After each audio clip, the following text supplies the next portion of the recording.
Equally though, the constitutional mandate of any government is to not only protect the rights of its citizens, but also preserve the political stability of the nation, where by creating an environment for the enjoyment of these rights.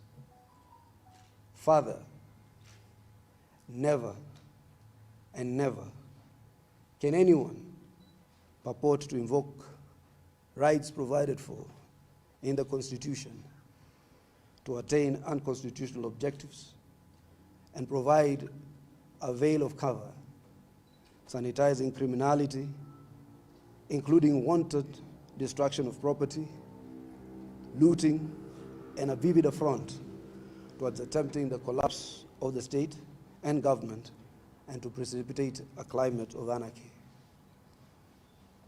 The violence resulting to the destruction of property, including public infrastructure, unabated looting, arson, and sadly rape, a new law in Kenya's protest history, guised as a human rights agenda through either innocent or conscious complicity of Kenya's human rights community, has irked my and our consciousness immensely. A continuous charade to mobilize mayhem and or provide cover for mayhem, quoted under the flavor of rights agitation, occasioning significant loss of lives and livelihoods, as witnessed yesterday and in the past, is no longer tenable. The government will assert its absolute duty to protect, to ensure that such carnage is never again witnessed under the guise of human rights or by the Gen Zs. This violence has been a culmination of prolonged, unchecked, deliberate, and serial incitement, which some of you regard as freedom of expression, by individuals and part of the mainstream media through perverse narratives of shareholding, contesting the inclusion of all Kenyans of all extractions, no matter how inconsequential they might appear, into various spheres of our national life. The inclusion of all Kenyans to the exclusion of none, and a fair and equitable spread of development to all corners of 60 years ago.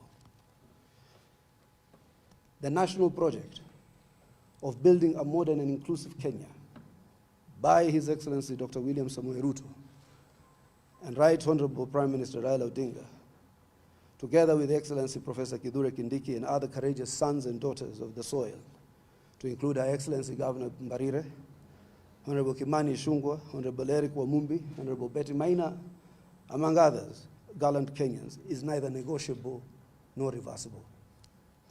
The coalition of the willing is a high calling of our leadership to eternally put to rest the injustices, inequalities, and the exclusion meted out by a combined 50 years of Kenya's ruling oligarchy.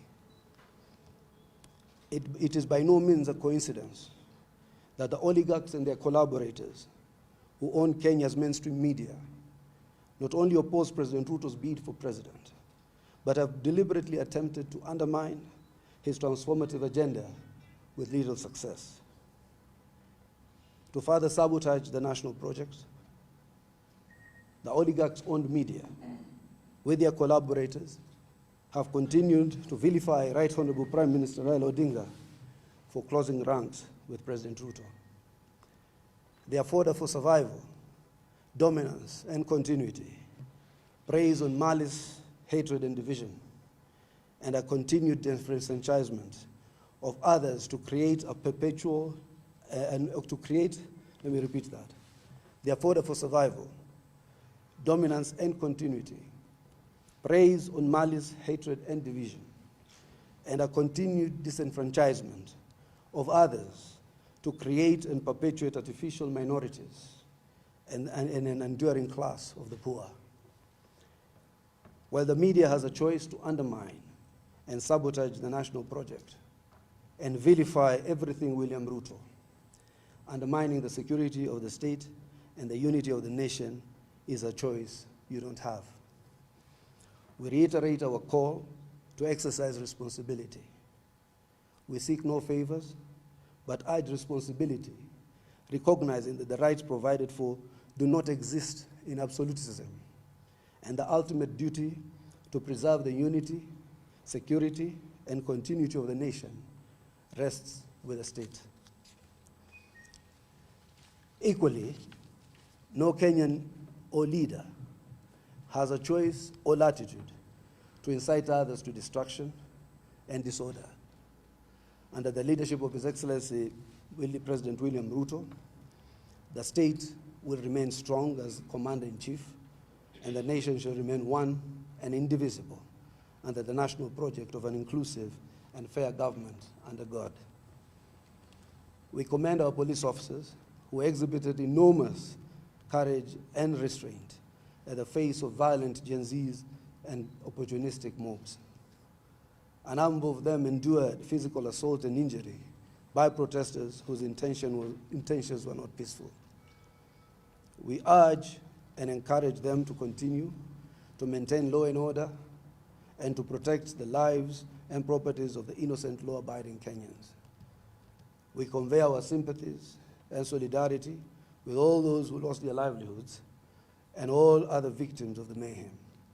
Everything possible will be done to bring organizers and financiers of the violence, looting, and destruction to book. To the larger part of Kenya, who are peaceful and support the government, a government for all Kenyans, asanteni sana, to you, and God bless you. Signed by Hassan Omar, Secretary General.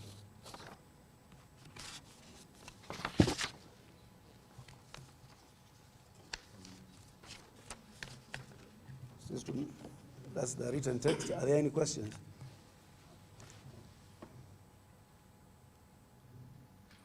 Yes, sir.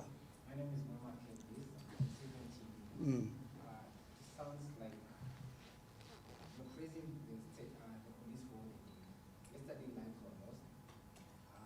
The protesters were coming out basically for commemoration. Yet people were shot to death. Which country do you live in? I'm living in Kenya. Did you see the mayhem and the destruction? Is that how you commemorate? So my question is, Yeah. we saw yesterday the protest in Mombasa, Meru, they were largely peaceful. Police cooperated. Now, yesterday in Nairobi, things were not the same. But it was NTV that immediately went off air when a policewoman was being brutalized. They started the violence. My young friend, don't destroy this country. You will find that there's no other place to live in. You vilify these men and women. When they are wrong, they are wrong. But you don't set out to assault them. You don't set out to destroy property. They had closed into the CBD. Look at the looting that happened. Look at the people who are just starting off in life, how the looting has devastated their livelihoods. If you're commemorating, why are you commemorating burning and looting supermarkets? A swath of deliberate acts of gangsterism, hooliganism, destruction, violence. It's unacceptable. So, what you see is from our eyes, because you think, we have said here, media has been a perpetrator or complicit to these actions. I was myself a student leader who led protests in this country. We knew our limitations. We didn't ridicule the police. We went back home. And we got what we wanted. Section 2A was repealed. A new constitutional framework was put in order. The abuse of that constitutional framework will lead you to anarchy. So you come on all the time of vilifying. You've never talked about the destruction. You don't talk about the kind of human loss and other kind of transgressions that were committed. You see, there is a need also, if yesterday the police were not there at all, I think some parts of this country will have been burnt and razed down to the ground. And it is anger within a certain region that is fairly personal. And I think we've all seen anger before, but it has not been that personalized. People have demonstrated, people have rioted in the past. But to personalize anger to that extent is just unfair. My name is SIGNET. I want to agree with you that there was destruction. There was mayhem, the lives of lost, injuries, and everyone has to take part of the blame. And that includes the civil society, includes the agencies, includes the police, includes you as the ruling class. And this is my question. Can I have some water? There was a period of almost a year coming into this commemoration where there were certain issues that were raised and that needed some addressing. And part of the reasons why some of the people who are coming to the streets are saying that they've seen a completely U-turn on what they were agitating for. My question is, as much as you say that this appears to be some sort of anger in a particular region, doesn't this speak to a social, economical issue that is yet to be addressed by the government? The fact that there is unemployment in this country is evident. The fact that the economy we literally had to resuscitate the economy from the scratch is evident. Last time, when the genuine Gen Zs, because this has become opportunistic now, I can say this in public, even some of our own young relatives last year thought that there were taxes that were oppressive. His Excellency William Ruto went and said, I concede. He said, I concede, and he withdrew the finance bill. Immediately he withdrew the finance bill, the agenda shifted. So suddenly, so many extraneous issues were introduced. Sijui go where, sijui fanya nini. There's only one way for a president to go, through a democratic election. That's the only way that this Constitution of Kenya has provided.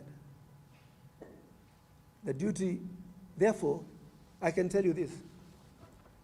William Ruto, for those who think that they can come to State House or Sijui, will not leave because you have come with a demo. If you really are genuine about this agitation, have an election in 2027. The socio-economic issues, have they been addressed? When we took over, there are things we pledged, isn't it? We said, first and foremost, we wanted to stabilize the economy by stabilizing the cost of living. So what do? We decided to cut subsidies on consumption and subsidize production through the fertilizer program. By God's grace, some of you laughed at people, Muslims and Christians, when they went to pray. God has blessed us with rains. Based on that, now we have something called security of supply. The rains blessed us, we've been harvesting, and therefore, just a minute. And therefore, the cost of living was stabilized. The dollar, through the G2G, to cut the demand on the dollar, we were able to take a deferred credit of about six months, ensuring that there was $3 billion in circulation to cap the demand of the dollar that is usually mopped up by people within the space of importers of fuel. When we stabilize the dollar, means our imports, especially in terms of edible oil and other food products, also was able to come down. We were able to ensure that we don't import sugar as a country. So therefore, inflation today is below 3%. So therefore, those were the sum of the stabilization. We did not default on our sovereign obligation. We have effected SHIF or SHA for that matter. You might say the much you want, but those who've gone to the hospitals, They've seen it work firsthand. We have gone and implemented the housing programs. People in Mukuru and other areas have been handed over keys to their housing. So these things have been progressive and incremental. But there is a deliberate attempt by people who want to see nothing, hear nothing, to paint evil and vilify. It's personal. So therefore, we don't mind. Use your vote in 2027. But don't come to the streets to destroy Kenya. That's what we're asking. You destroy public infrastructure. Sisi hatujafikiwa. Northeastern hakujajengwa. Busia hakuna. Kila mahali hakuna. Nyinyi mumejengewa, mumechoma. Sasa sisi ni viongozi wa hiyo mahali. Turegeshe hiyo mlichoma ama sisi tuende tuseme zetu pia zijengwe mwanzo, alafu tuwarudie baadaye. You know, there's common sense when you destroy public infrastructure. We have been marginalized. It's a reality. My cousins got IDs for the first time in the last 2 months. Anaambiwa alete sijui basi ya babu, ya nyanya, ya auntie, ya shangazi. Sijui aende walete barua sijui ya kasisi, ya kanisa, ya nani. You know, this msikiti, imam. How do you treat Kenyans like that? You create them into an artificial minority. Now they are registering. Their numbers are soaring. You'll see that in the election. It's not a joke. So, my brother, some of the socio-economic issues are being addressed. And the impact is felt. That's why other areas were fairly peaceful.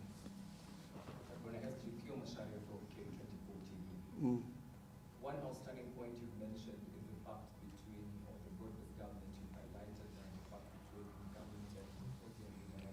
Yeah. You both called people like these sons of the soil. When we were signing the memorandum of understanding, one of the key points was to protect the livelihood of Kenyans and speed up the wheels of justice to ensure the families of those affected got justice. However, 1 year down the line, the very MOU of understanding, point number 4 specifically, has been blatantly violated. On Sunday we saw the mother of one of the victims that was shot last year admitting on camera that 1 year down the line she has never gotten nothing. And the head of state reached out and told her they're going to help her get justice, but she says nothing has been done. Recently, we've seen the murder of Albert Ojwang. Shortly after, we come and see Boniface Kariuki shot dead. And a non-protester. What is your stance about this happening? This government has never condoned killing. And a significant number of those matters are beyond the hands of some of the policymakers. They're in investigative agencies. And you know, you forget my history, my brother. I was in the human rights community. During Kibaki's era, in a span of 5 to 6 months, 700 young Kikuyu men putting on 2 underwears were killed under the pretext of Mungiki. And some of those investigations, because it's murder which lacks a statute of limitation, are still matters before competent authorities for investigations. Some of these matters, sadly, are under investigations. And I have asked some of those questions to some of the investigative authorities. Others have been dealt with swiftly, Albert Kariuki. The one of Muriuki you're talking about, there's a suspect in court, or in custody. Others have not been dealt with as swiftly. But it is justice being sought, and it will be found. So to constitute commemoration doesn't mean you come and break property and show some outrage that is beyond measure in terms of infringing on the rights of others. So you've destroyed property. You have burnt public property. You have vandalized banks. You have vandalized supermarkets. You have stolen everything in there. So that's good for commemoration. Well explained, but don't you think this paints the picture of the government having a culture of life? What do you have to say about that? That's your opinion. You see, you are the ones who keep seeing lies. But those of us who are promised IDs, which for 62 years, which you took for granted, are now getting.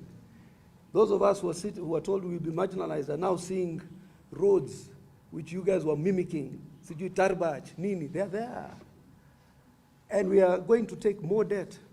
Infrastructure ifike kila mahali. That's the disappointing word. Haiwezekani tumefikiwa sisi tunaambiwa iko deni. Watoto wetu watakuja lipa hiyo deni ya ile barabara iliyojengwa katika maeneo mengine, na hii tunajenga sasa Western Kenya, Nyanza, Northern Kenya, Coast Region. Hizo barabara zote tutakuja accumulate. We cannot stifle our infrastructure ambition when it is the time for us to diversify our infrastructure, whatever. So what you've done is to, you said housing is a lie. You're not now saying how it's the truth. You kept saying SHA is a lie. You're not saying how now it's the truth. You said, Sijui, this is a lie, bringing down the cost of maize meal. Now you're not saying how it is the truth. We are getting used to it, because I think that those are part of the caricature of lies that complicit media has been actually trying to perpetuate. But the good thing is, Kenyans these days have various sources also of information. So the more accurate you become, the more credible you are. One day, I will ask you to access a research of how many Kenyans think you give government fair coverage, and you'll be surprised of the numbers. Honestly, my name is Kevin. Mm. Two questions. One is about something you have said about anger from a certain region. Yesterday we saw the protests across at least in 7 counties, including Mombasa. Mombasa, those who come from Mombasa here, those are professional demonstrators. Ukiwaambia umekataliwa kuoa, wanakuja. Ukisema bibi yako amekuacha, wana demonstrate. They are just 100. That's why the police just escorted them, because they know them. Wanawafikisha, wanarudi. Wewe bwana, wacha bwana. Mimi I come from Mombasa. Wewe hujui hizo teams za kina haki, sijui kina nani. Those are professional demonstrators. I'm telling you. Sasa hivi, hebu mtu akunyang'anye jacket yako, I'll call them to demonstrate for you.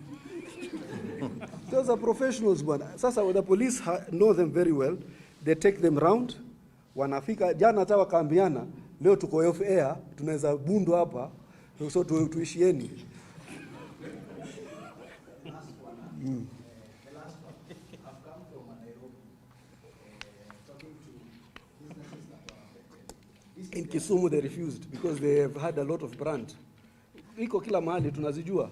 Nimetoka here Nairobi, I've talked to protesters whose businesses were affected, some were banned, but most of them, and majority of them, 90% of them, believe, this is their belief and this is their direct feedback. That it is Sakaja.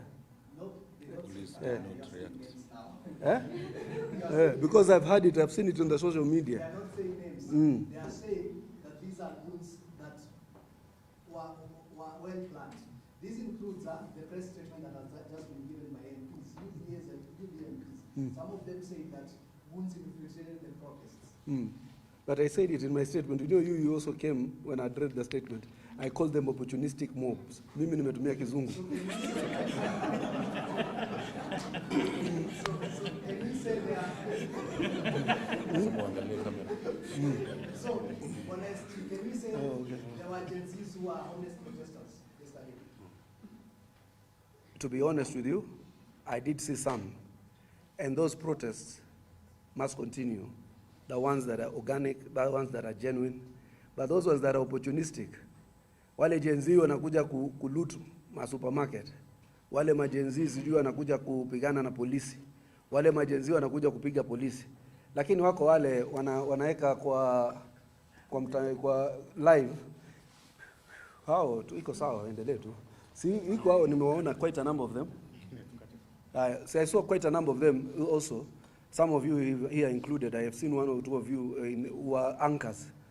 I saw them wamevaa kibandana na wamevaa makenya, waka create content, wakaipush. Content creation is today one of the most important things. Hata unaweza lipwa nayo. So, but I've seen it personally. So there were some genuine Gen Zs who came in. Athenge pia nikamwona. He was my classmate. I never saw him in demonstrations when I was in the university, but jana nikamwona yeye na Nameless na Wahu. So wako sawa pia. Unajua sisi tulidemonstrate tukiwa vijana, wengine wana demonstrate uzeeni. Ya mwisho tu.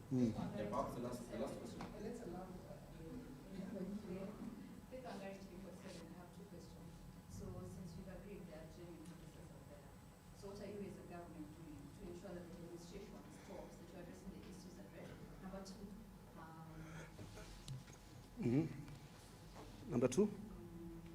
Let me talk up to that. Is it not disturbing to hear you speak of the fact that there are financials to this and perhaps individuals that could be orchestrating this whole thing, and you're promising us on camera that the government is going to do everything in their power to ensure that they're brought to book?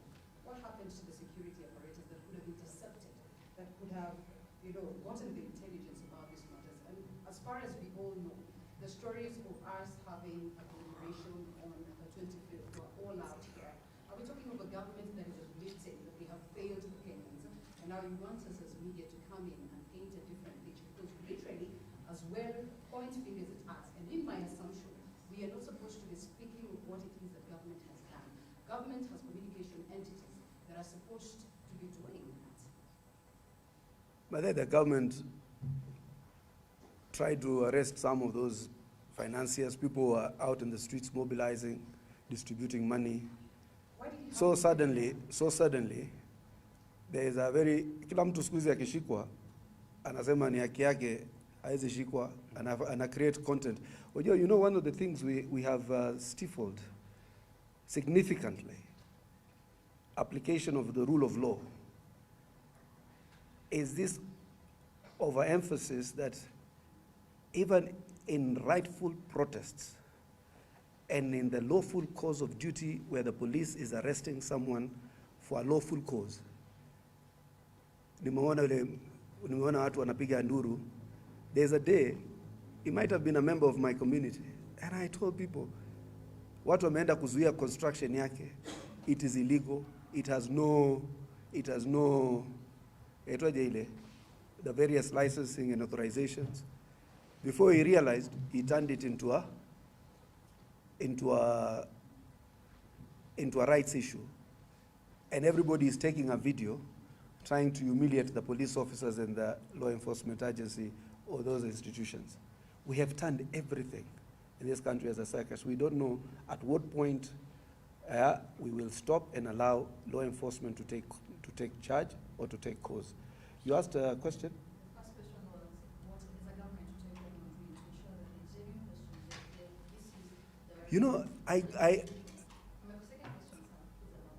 sir, is the government also planning on helping the citizens? Or is there a way they're planning on helping the business people that were looted? So is there an initiative around it? That one I'll have, the second question, that one I will have to coordinate and liaise with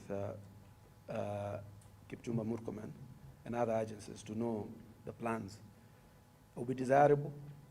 I hope there are ways in which government can afford some level of afweni to some of these people. I saw some of those who were, I know one of the ladies actually. I could see she was distraught. I even had to call her. She was broken down.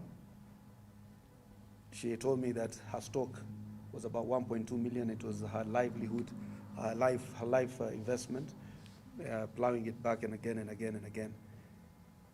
You know, right now, everybody has a right to protest. But wajua kuna kuja hawa ndugu zetu wa civil society. Wanachora ile mangumi hivi.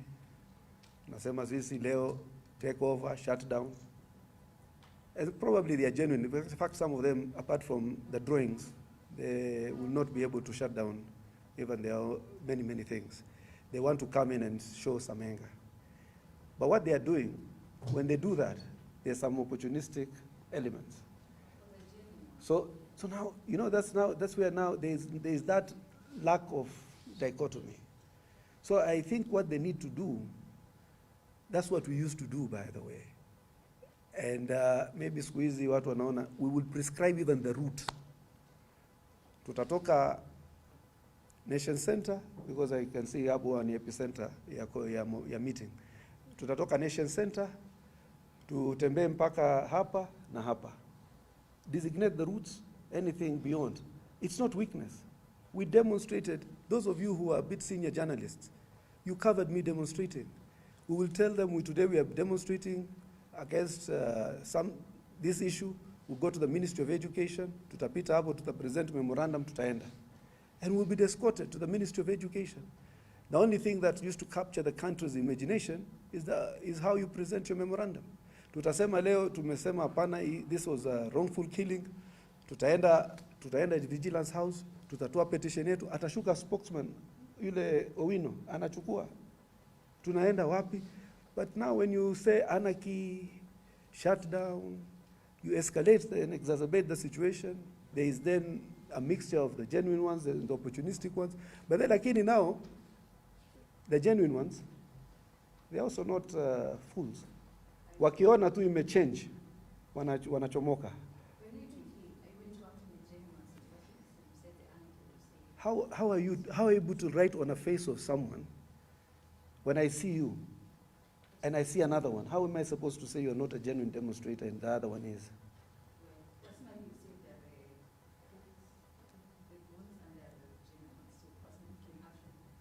It only is evident when some are beating the police and stealing.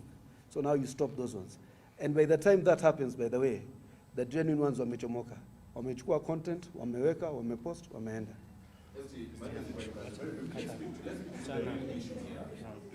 That would be the last one. Yes, my name is Brian Garanja from NTV. There are constant concerns from Kenyans that the government, UDA here is the ruling party, is not addressing the issue.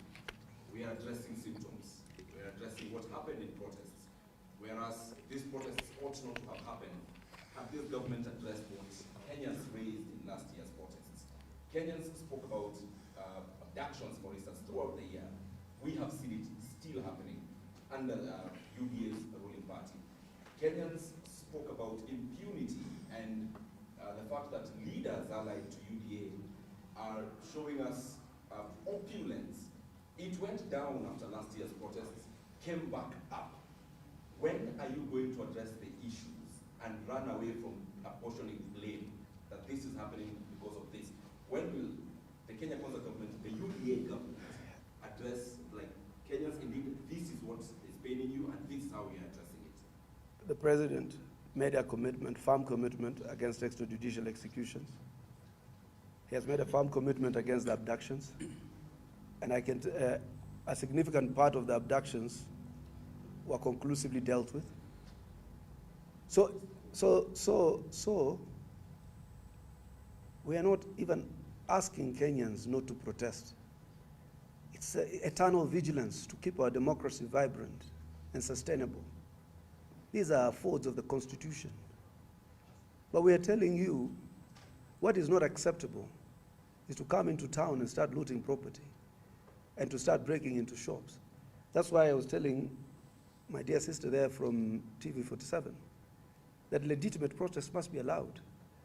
And she's asking, how can the legitimate protesters be organized?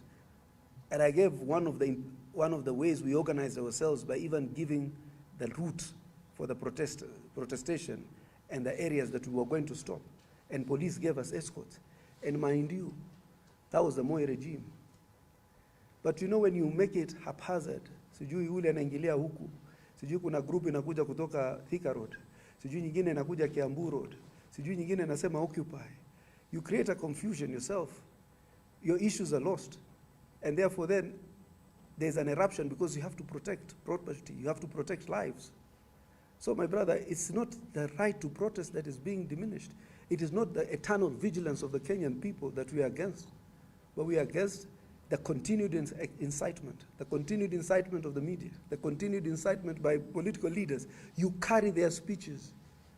Where is the responsibility? Where is journalism? Where is the responsibility? Can't you tell when this guy is talking about shares, it makes others angry? Can't you tell that this speech goes against the fabric of nationhood? So is it in line for you to post and amplify everything? So we create these recipes. And even if you don't do it, there are other platforms or the social media that will probably do it that are not controlled. We'd say there's no absolute issue about these protestations. But the issue is where these protestations now become opportunistic, the objectives become political, and people take advantage and look at the way. And let's face it, even Jana, Citizen, said anger in Central. there was so much anger, so much destruction, and that anger, some of it was organized, some of it was opportunistic, some of it was spontaneous. Reason? Somebody has incited them and made them feel victims and victimhood. So everybody comes out. And when you umefika kwa kiwanja, when a demonstrator or a person on the field has no aim, you know what a mob does? You become a mob. You know the hardest thing here, if today we are, you know, you are an organized media, kesho mkiwa mob, you'll be surprised how difficult it is to, mutajua nani yako na flying kick, nani anaweza piga mtu ngumi ya kumuua. People just become mutated into something different. So I think that's the kind of conversation we're having as a country. Now, if it is, some of this anger is so personal, especially from leaders. When I say personal, I mean from leaders. You see the truthful man speak, he spews hatred. That fellow, mara watu ni shares, mara ni cousins, mara musinue kwa maduka ya watu, mara duka lake lisioperate. By the time you are saying that, it is your own shops that are being looted. The last time, he was telling demonstrators, amutoshika biashara ya mtu hapa. He meant, just a minute, he meant those other demonstrators. Today, he meant the Raila types of demonstrations. Yesterday, people just ran berserk and destroyed businesses in this Nairobi that nobody can remember in modern history of Nairobi, that level of destruction. And even parts of this country, we never anticipated that level of destruction. So mimi nimeshukuru sana. Bye, bro. Ben, Kirui. Jeff, I mean.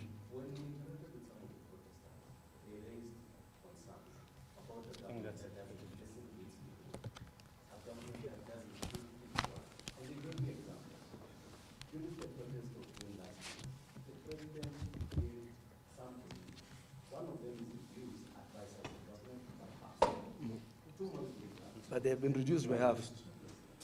But they have been. He says for cabinet secretaries. 2 months later, they see a president appointing more advisors to state house. A president, or the president talks about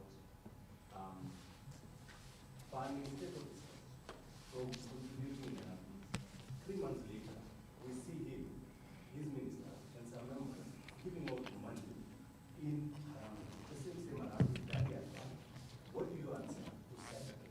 What would be your answer about those questions that you have? I was just telling my friend there from NTV, vigilance, eternal vigilance, is an important cornerstone of our democracy. But where we have issues is, come and protest, put pressure on public, on members of parliament, to ensure that state policy is responsive. And as I said, Jeff, if you have an issue politically, there are set constitutional frameworks of how to do it. You can't come saying, sisi tunaenda State House, because the president is not listening to us. I would advise that we shouldn't try that. So, but you have an option on the second Tuesday, or the first Tuesday of August, second Tuesday of August, 2027, to exercise your right. It's not that people don't make mistakes. It's not that anybody is superhuman. It's not that the president himself is Superman. He's a human being. He's prone to mistakes. He's prone to error. He's prone to advice. He listens. He climbs down on bills. He climbs down on certain matters. But the option for you disagreeing with him is not to say you occupy. You only occupy that State House when you win an election. So there are things that we must limit ourselves. The constitutional doctrine of how we change and replace governments is outlined in Kenya's constitution. Sasa wewe ukija Jeff, unamuencourage kijana mdogo ati akuje kuoccupy State House. Alafu anafikiwa na kitu, alafu utakuja hapa wewe Wiper, wewe Chameleon ama Pumpkin, utaanza kutoa statement. You know, ati William Ruto amefanya hivi na wewe ndio umemwambia aka occupy. Na wewe ulipokuwa ukiwaambia ukioccupy, niliona unatoa statement kwa Facebook ukiwa Karen. You know, these are the kind of things that we should desist from doing, incitement. Sir, thank you very much. Asanteni sana. It's been a very useful engagement. Thanks for your hard questions, some of you. They were very exciting. Elected. You understand? Yeah. All now, because Raila, now they know that he was elected, because Raila is not opposing the election. You understand? But now the thing is that we want him now to save us. We cannot go to see and say Langat should resign. He can be fired. Parliament can impeach him. None is happening. We've told parliamentarians, impeach this man. They can't do it. Right. Let me come to you, Dr. Charles Owino. And I know fatigue has really broken you, just looking at you and speaking to you over the phone as well. But thank you for showing up. I really do appreciate. You have had many engagements like this during the day as well, and also you have an early morning. But unfortunately, you know, we have young Form 4 student who's part of, you know, the numbers of them that have lost life today. And we've been talking about this protest, and from last week, that the police should not use excessive force. Live bullets. What's happening? What is happening? Dibal, unfortunately, what I know best is police work. That's what I've done for many years. And police officers are simply officers of the law. Their duty is to maintain law and order. On 13th of June,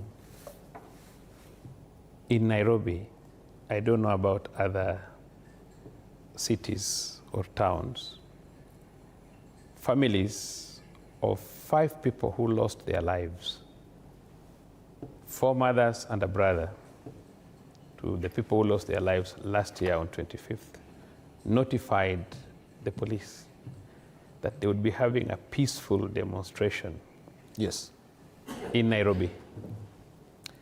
And that they would assemble